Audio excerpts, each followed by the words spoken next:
We're continuing this morning in the Sermon on the Mount, looking at those three chapters of the Bible, Matthew chapter 5 to Matthew chapter 7. That's what we're working through. And the Sermon on the Mount, if you've never read it through in one sitting, I would encourage you to do that. It's just three chapters of the Bible. It takes about 20 minutes to read through. If you read it through, I'd recommend a seat and a cup of strong tea, because let me assure you, by the end of reading through it, you will need to be sitting down and you will need that cup of strong tea.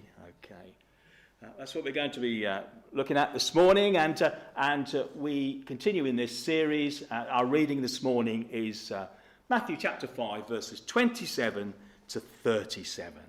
So let's hear these words. Jesus says, "You have heard that it was said, 'You shall not commit adultery.' But I tell you that anyone who looks at a woman lustfully has already committed adultery with her in his heart. If your right eye causes you to stumble, gouge it out and throw it away. It is better for you to lose one part of your body than for your whole body to be thrown into hell. And if your right hand causes you to stumble, cut it off and throw it away. It is better for you to lose one part of your body than for your whole body to go into hell. It has been said, anyone who divorces his wife must give her a certificate of divorce. But I tell you that anyone who divorces his wife except for sexual immorality makes her a victim of adultery.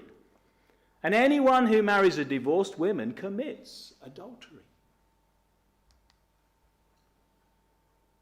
Again, you have heard that it was said to people long ago, 'Do not break your oath, but fulfill to the Lord the oaths you have made.' But I tell you, do not swear an oath at all, either by heaven, for it is God's throne, or by the earth, for it is his footstool, or by Jerusalem, for it is the city of the great king. And do not swear by your head, for you cannot make even one hair white or black. All you need to do is simply yes or no. Anything beyond this comes from the evil one."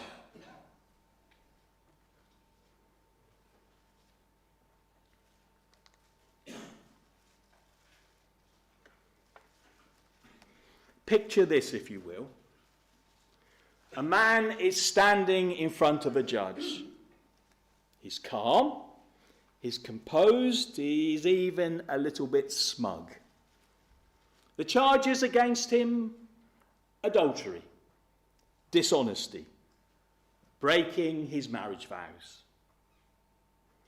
"Not guilty," he says confidently. "I never actually did any of those things." And here's the thing.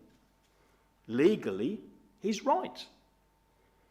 He never physically committed adultery. He just spent years mentally undressing women who weren't his wife. He never technically lied under oath. He just chose his words so carefully that the truth quietly got strangled in the process. He never abandoned his wife. He just made her feel so utterly unloved that she wished he had abandoned her. "Not guilty," he was able to say. Every rule kept, every line carefully avoided crossing. And yet something is deeply, profoundly broken. Jesus knows our hearts. Jesus knows our hearts. And in Matthew chapter 5 that we've just read, Jesus does something simply quite breathtaking. He doesn't just look at what we do, he looks at who we are. He pulls back the curtain. He looks beyond the performance. And with that way that only Jesus can, he looks straight into the human heart. And he says, let's talk about what's going on in there. As we look at this text before us today, and as Richard mentioned last week, we have to notice that pattern that Jesus keeps saying. Jesus says, you have heard that it was said, but I tell you. Jesus is taking the recognised moral standard of the day that the religious leaders affirmed and approved, and then he goes deeper. He moves on from external behaviour to the condition of the heart. Jesus here is not being stricter than the laws that were given to Moses. He's just being truer to them. He's recovering the original intention of God's law. God's law that was never merely about managing behaviour of people. God's law has always been about transforming hearts. And you know, that difference is so important, because you can so easily modify behaviour without changing a heart. It's a bit like when you wash a cup up, a dirty cup. You can easily wash the outside of the cup, but the inside of it can still be as dirty, as grubby as it ever was.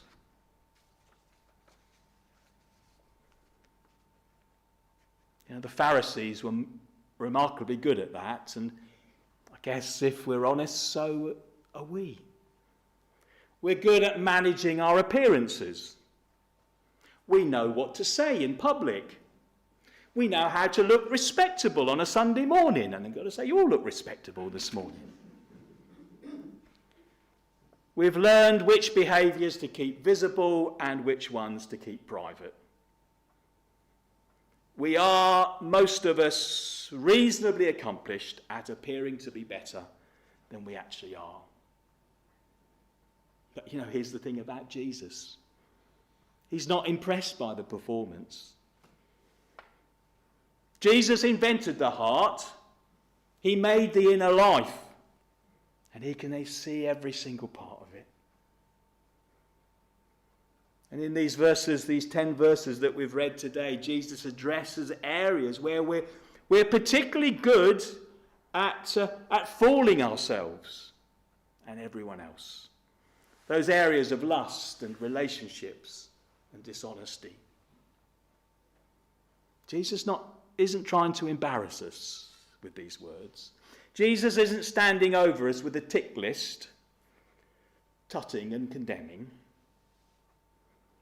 Because you see, this is the same Jesus who would later kneel in the dirt beside a woman who was caught in adultery and say to her, "Neither do I condemn you. Just go and sin no more." That's the Jesus we have. This is the Jesus who sits at the well side, beside a well with broken people, and tells them everything they've ever done. Not to humiliate them, not to shame them, but to heal them and bring transformation. Jesus diagnoses the problem because he loves us. And you can't treat a wound if you haven't first been willing to see it and look at it. So Jesus said, "You have heard that it was said, 'Do not commit adultery.' But I tell you that anyone who looks at a woman lustfully has already committed adultery with her in his heart." We need to take a breath there, don't we? Gosh. You see, the religious experts of the day had drawn a very clear line. They looked at that commandment that God had given to Moses, do not commit adultery, and they had drawn a line. And for them, the line was if there was physical, sexual intercourse with someone other than your husband, your wife, then that was wrong. If you stay on this side of the line, you're righteous. If you cross it, you're not righteous. Simple as that. Easy to manage, that one. A line that you cross over or you don't cross over. Simple. In many ways, there's nothing wrong with that interpretation. The problem is that it's insufficient. It addresses the symptom without doing anything about the disease. Don't cross that line and you're fine. Stay on this side and you're righteous. The religious leaders of the day had built an entire moral system on visible behaviour. A kind of spiritual fence. As long as you stayed inside it, it meant you were good with God. And what does Jesus do? Jesus moves the fence. Not to make life harder for us, but to show us something important. God has always been interested in the heart. You know, long before Jesus sat on this hillside teaching the Sermon on the Mount, God had said to Samuel, and we read it in 1 Samuel 16 verse 7, it says, man looks at the outward appearance, but the Lord looks at the heart. So what Jesus is doing here in his teaching, it's not something new. This is the same God being revealed more fully in Jesus Christ. And what Jesus reveals to us is this. Lust is not a harmless hobby. It's not a private matter that affects nobody. No, every lustful gaze treats a person, a real, precious, image-bearing person, as Richard's reminded us last week. It treats a person made in the image of God as an object, something that's consumable. And whenever we do that, we're diminishing that person. And it diminishes us as well. Now, I know this isn't easy for any of us to hear. And it's not easy when we live in a world that has made lust not just acceptable, but inescapable. It's in the adverts at the bus stop. It's 3 clicks away on any device. It's carefully stitched into the storylines that we might sit down and watch on the television in the evening. And culture tells us it's normal, it's natural, it's harmless. You know, a survey conducted a couple of years ago reports that at least 30% of all data transferred across the internet is pornography related. 30%. We have a crisis on our hands. You know, when I was growing up, pornography was something that was on the top shelf of the newsagents. Or it was in some sleazy backstreet shop, tucked out of the way. We now live in an age where pornography is there at the click of a button, 24 hours a day. And Jesus says, it's costing you more than you know.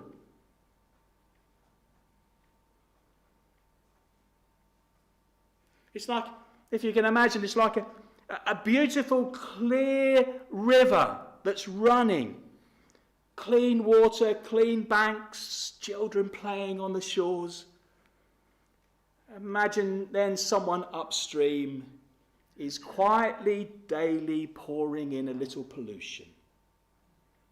Not enough to see immediately, not enough for anyone to notice at first, but over time, over months, over years, the river changes. The water clouds, the fish disappear, the life is gone. And what was life-giving suddenly has become toxic. That's what unchecked lust does to a soul. Quietly, gradually, often invisibly. And so when Jesus talks about tearing your eye out or cutting your hand off, he's not being literal there. Or I can assure you, though, through the history of the church, there have been those who have taken those words of Jesus literally. He's not being literal. He's far more important than being literal about it. He's being urgent about it. He wants to make a point. He's saying whatever it takes, whatever it costs, you need to transform the way you are. Because you're worth protecting. Your soul is worth fighting for. Jesus wants the very best for each one of us. So what should our response be to that? Well, maybe it's something practical we can do. Putting a filter on the phone, changing a password, telling and asking for help from a trusted friend. Just simple steps that are steps in the right direction. You know, we like lines, don't we? We're either this side of the line or we're that side of the line. That's what we like, and our religious systems do that. I'm not sure that Jesus is so interested in lines. What Jesus just looks at is, what direction are you going? What direction are you going? Are you heading towards him or away from him? In all these things, we need to bring it to Jesus. He knows. He knows everything. And as the book of Hebrews tells us, we have a high priest in Jesus who is able to sympathize with our weaknesses. He doesn't flinch. He's not surprised or shocked. He reaches in and he says, come on, let's work through this together. Let's step out together in the right direction.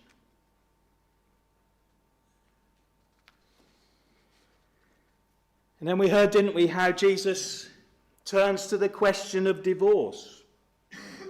And it's really important that we understand the historical context here. It's important that we know that to interpret what Jesus is saying. In first century Judaism, there was a significant debate that had gone on between those who followed Rabbi Shammai and those who followed Rabbi Hillel. And this debate was over the proper grounds for divorce. Shammai took a conservative position. Divorce was only permissible in cases of sexual immorality. That's the line that he took. Hillel took a very different approach. He was very permissive in what he allowed. And his teaching was basically that a man could divorce his wife for virtually any reason. And I mean any reason. If she burnt the dinner, that was grounds for divorce. If she was too talkative, that was grounds to divorce. If he found someone who was more attractive, that was grounds for divorce. Because it was always the man who decided whether there was a divorce or not. Now, in a culture where it was only the men really who decided the rules and regulations, in a culture like that, which option do you think people went for? The school of those following Hillel had become the dominant one. And the result was that women who had almost no legal standing and no financial independence, they could be dismissed from their marriages on a whim. Just a piece of paper signed. Off you go. And left utterly vulnerable. And Jesus steps in front of that and he says no.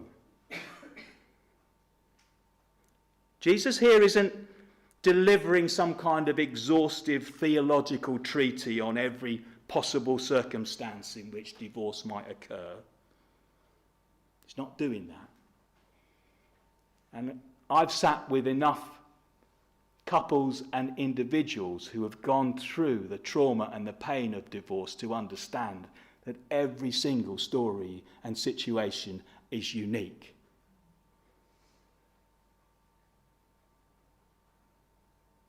Jesus isn't wanting us to use this text as a weapon against people who have been through the devastation of a broken marriage.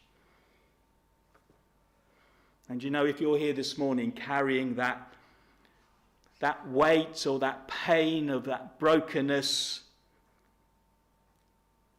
you need to hear that Jesus is not your accuser.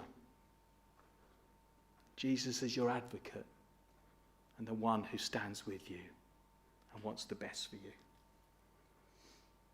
What Jesus is doing is defending the vulnerable. He's standing in front of women who are being treated as disposable and saying, no, they're not disposable. Marriage is not a contract to be terminated when it becomes inconvenient. It's a solemn, binding, God-witness covenant. And whenever that covenant is broken, it comes at a cost and a pain, and we need to acknowledge that. People are not disposable. Commitments are not optional. And the Christian is called to be someone who, in marriage, in friendship, in community, remains faithful even when being faithful is costly. To do all that we can to be God-honouring in the relationships that we have.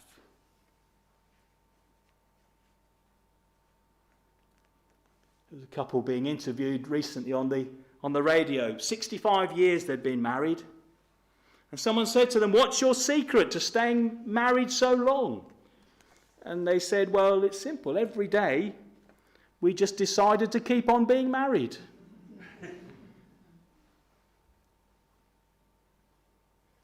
Taking those commitments they had made seriously to each other.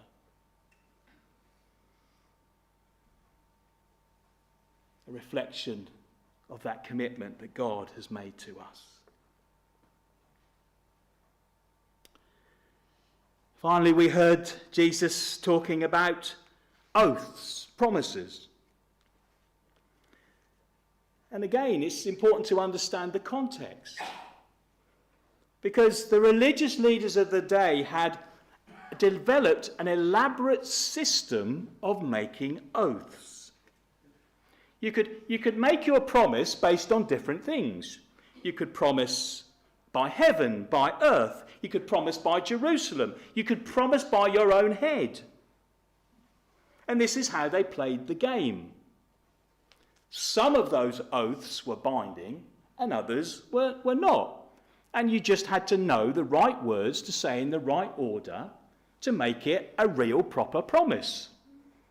Sounds odd to us, doesn't it? But if you think it's a bit like us, isn't it? Saying, I promise, and then putting your fingers behind your back. You know, it's another context. We kind of, oh yeah, I see what you're getting at now. Yes, you might be saying the words, but technically you can do whatever you want. We still have a partial element of that in our own court system, don't we? Where witnesses are invited to swear on the Bible. What's that all about? What's it all about? Does it mean somehow that it makes your words more valued and you're going to speak the truth because you put your hand on the Bible? For some people that may be the case, but we know in reality it doesn't actually mean anything. And Jesus cuts straight through that and he says, no, let your yes be your yes and your no be your no. Anything beyond that is a deception. Anything beyond that comes from the evil one. You don't need elaborate oaths if you're already a truthful person, do you? The need for oaths is actually evidence that something's already gone wrong. Isn't it sad that we live in a world where we assume that people are probably lying unless they're coerced into telling the truth? Well, Jesus is calling his people to be something different. He's calling his people to be people of such integrity that your word itself is enough. No small print, no added qualifications, no, well, technically what I said was such and such.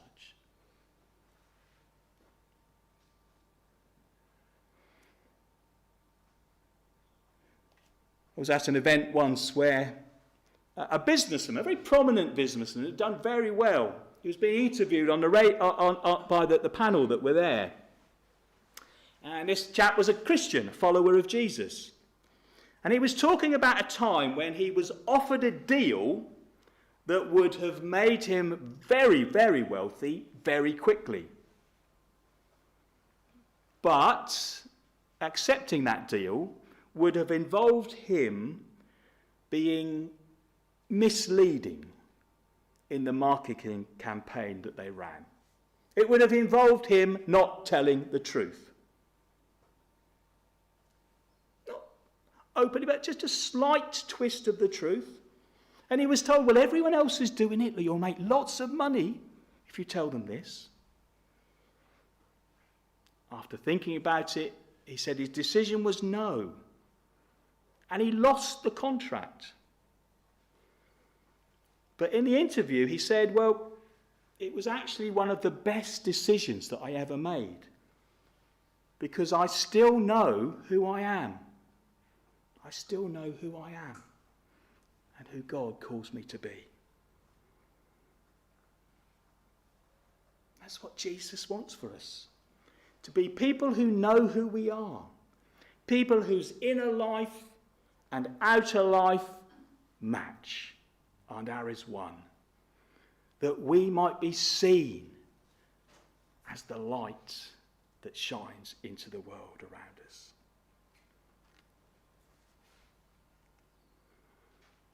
So in just a few verses, Jesus has held up the X-ray to our human hearts, hasn't he? And perhaps what we see isn't pretty. Lustful eyes, casual commitments, half-truths dressed up as honesty. And if you're anything like me, reading this passage doesn't leave you feeling smug. It leaves me feeling exposed. And maybe Jesus wants that for us.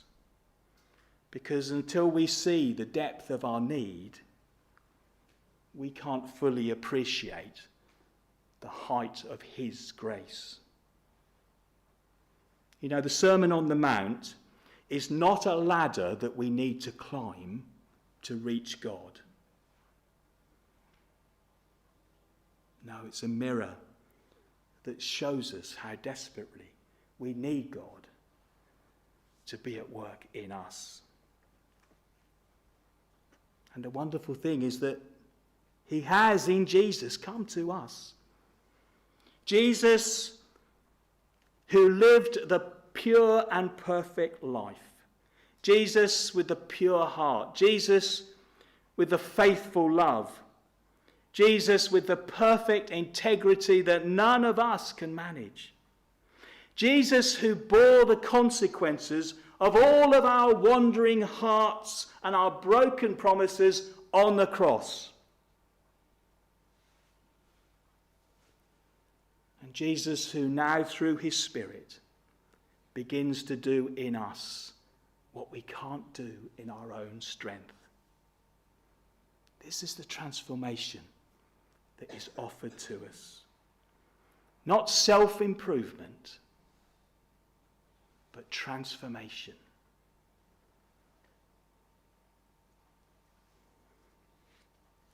So what can we take home from this?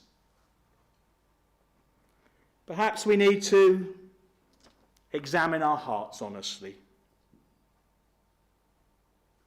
What's the motivation behind the things that we do and say? The things we watch, the things we fill our lives with. In Psalm 139 we read that David asked that God to search me and know me and reveal any offensive way in me. Maybe that's a prayer that we need to come before God with. And be ready for God to answer. Because he will, if we ask that. And perhaps we need to bring our real selves before Jesus. Not the versions of ourselves that we're comfortable with God seeing, with all the wandering thoughts and half-kept promises and carefully managed exterior. God already knows the truth. And as the Apostle Paul writes, his grace is sufficient. It always has been. It always will be. And third, what action might we take? You know, the Christian life is not a passive life. It's a spirit-empowered, disciplined, intentional life. Is there a habit that we need to break? Is there a commitment that we need to honour? Is there an apology that we need to make? Is there someone that we need to seek out and ask for their support and their help? What action might Jesus be calling us to through these words? You know, the English reformer William Tyndale is a man who gave his life so that ordinary people could read the Bible in their own language. And he once wrote that the scriptures are not given to us merely to be admired, but to be obeyed. That we might hear and take action. Not in our own strength, but in the strength of the one who calls us to be transformed. May God grant us the grace to hear his word, to be changed by it, and to live by it for his glory. God doesn't want your best performance. He wants you, the real you, the complicated, struggling, trying hard, falling short you. Because that's the you that he sent his Son to save. And by his grace, he brings the transformation that we all need in our lives. Not by pretending it, but by being open to his work in us. Let's pray together.